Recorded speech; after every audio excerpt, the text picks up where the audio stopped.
In the city of Kongard, the word wrong has disappeared. No one can say it. Not the king, not Plum the red panda, and not Fern the word thief. Wait, did Fern steal the word wrong? No. It's the middle of spring and you start sneezing. So you say, oh, bless blank. The word me is missing. No matter how hard you try, you can't seem to say it. That's the premise behind word thief.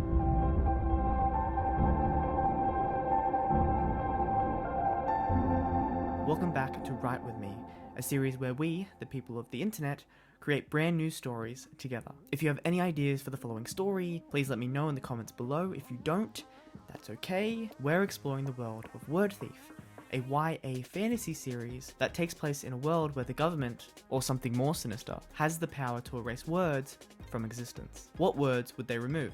Why? And what would happen to those who fight back? Before this video continues, don't forget to leave the word panda in the comments below.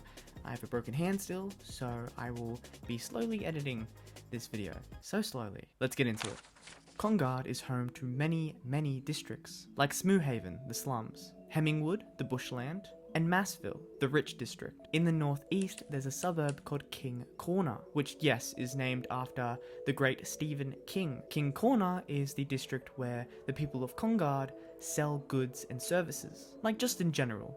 Clothes, food, lotions, candles, that sort of stuff. During the daytime, King Corner is quite lively, overflowing with university students and mothers shopping before dinner time. We have our regulars, like Zazu the cabbage seller, who, sells cabbage on a cart. Kinda like the guy from Avatar The Last Airbender, but with like much less misfortune, if that makes any sense. He's tall, slimy, and has one hell of a goatee. Tubby the crier shouts the latest news straight from the Royal Pentagon. Hundreds of people tune in every day to hear him talk about the latest gossip that's coming from King Applegate IV's royal throne room. Oh, and hidden in the heart of King Corner is the lovely Miss Aviv, who is a very popular florist. Fern loves all of her greenery. Although most people can purchase from the shops in King Corner, only the richest of the rich can afford the antiques that Miss Lady Emilia Velvet sells. She's got items from all over the world, even from the continent of Burq. Lady Velvet is an in-between, meaning she's half human,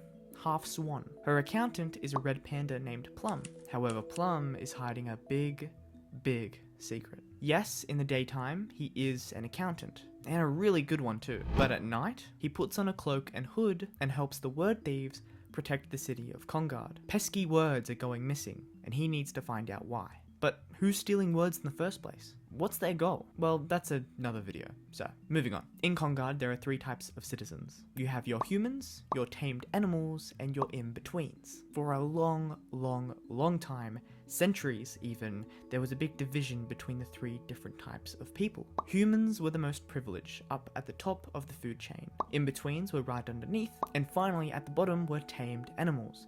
They were the bottom of the barrel. When Plum was a young panda cub, he even encountered discrimination based on what he looked like. There were certain shops and restaurants that he and his family couldn't enter. He couldn't apply to enter one of Kongard's most prestigious universities. They weren't even allowed to bury their dead on the top of Rutger Hill like everyone else. Plum's mother was a servant who worked for the royal family. This was during the time King Davis Applegate II was ruling Kongard, the current king's father. Through this work, Plum's mother learnt a lot about etiquette and how to be polite and kind. And during her nights, she would actually teach Plum and his siblings how to be proper. Plum's father, on the other hand, was a carriage driver, transporting all sorts of people, tamed animals, and in-betweens throughout Kongard. Essentially like a taxi driver. He had a trusty steed and a pretty good carriage too, which was more expensive than the house Plum lived in. One of his regulars, who he often transported around Kongard, was a wardmaster named Gallahan. Gallahan was a renowned ward who even fought during the war. During this time, Wardmaster Gallahan had one student. Her name was Ivana, aka the future Queen of Kongard. One afternoon after school, Plum helped his father with work, and through this met Wardmaster Gallahan and his student, Ivana. This one tiny encounter changed his life. Gallahan felt a strong amount of essence coming from Plum, and asked to be his teacher. Though Plum's parents were hesitant at first, they thought learning such craft such as zoology would be a good thing for Plum and give him a better life. So, they said yes. Together, side by side, Ivana and Plum learnt to be wards. Soon Ivana married Talbot, the king's son, and after Talbot took the throne, Conguard changed a lot. Rules and restrictions were made to stop the racism and discrimination that impacted all types of citizens. This included humans, inbetweens, and of course, tamed animals. Because of these new rules, Plum was able to attend a very good university and learned how to become an accountant. Because of his advanced know-how with etiquette and politeness,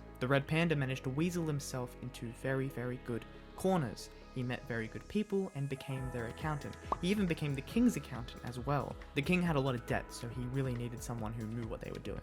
And Plum was the perfect person to get. Plum's goal, especially now that he has children, is to make sure that they never experience the same disadvantages that he experienced. Alas, in the middle of the night, a word goes missing. Someone has stolen it. Plum makes it his mission to find out who's stealing the words and put a stop to their evil deeds. If you'd like to learn more about the city of Conguard or the other word thief Fern, I have videos that will be in the outro section. I'm going to go to the zoo now so I can look at a real red panda. Bye!